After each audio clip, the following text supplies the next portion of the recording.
இவ்வளவு நேரம் எங்க போனீங்க? போன் வேற சுவிட்ச் ஆஃப்ல இருக்கு.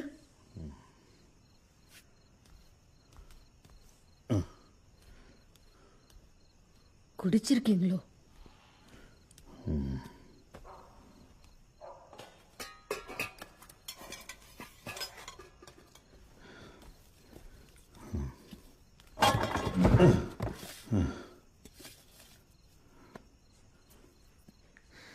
குடிச்சிருக்கீங்களோன்னு கேட்டேன். குடிச்சிருக்கேன். இனிமேல் இதை தொட மாட்டேன் என்று என் மேல சத்தியம் பண்ணினீங்க. உங்கள்கிட்ட தான் கேட்கிறேன். என்னை வேலையை விட்டு தூக்கிட்டாங்க. போதுமா? அப்பா அப்பா, அந்த நாயை நான் வெளியில் திரத்திட்டேன். அது திரும்ப வீட்டுக்கு வராது. தயவு செய்து கடுப்பேத்தாம போ.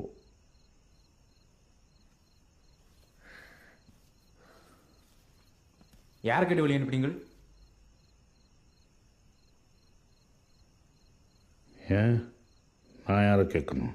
அவன்கிட்ட கேட்கணும். அதை இந்த வீட்டுக்கு கொண்டு வந்தது, அதுக்கு சோறு போட்டு வளர்த்தது எல்லாமே அவன் தானே. இப்போ அவன்கிட்ட நாயை தொடும்போது அவன்கிட்ட தான் கேட்கணும். அவனுக்கு பிரச்சனைன்றா அவன் தான் கேட்கணும். அவனுக்கு பதில் நீ கேட்கக்கூடாது. ஒருத்தங்க அமைதியாக இருக்காங்கன்றால் அவங்களுக்கு அதில் பிரச்சனை இல்லைன்ற அர்த்தம் இல்லை. சில சமயம் மரியாதை காரணம் அமைதியாக இருப்பாங்க. நான் இருந்த மாதிரி.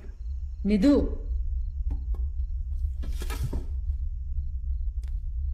என்னடா பிரச்சனை? சொல்லு, என்ன பிரச்சனை?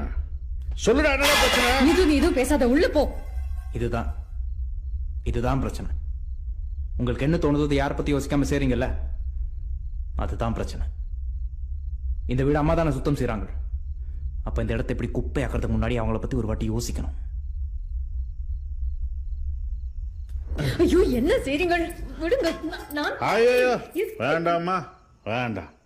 அதான் சாரே சொல்லிட்டாரு, எனக்கு யாரை பற்றி அக்கறை இல்லைண்டு.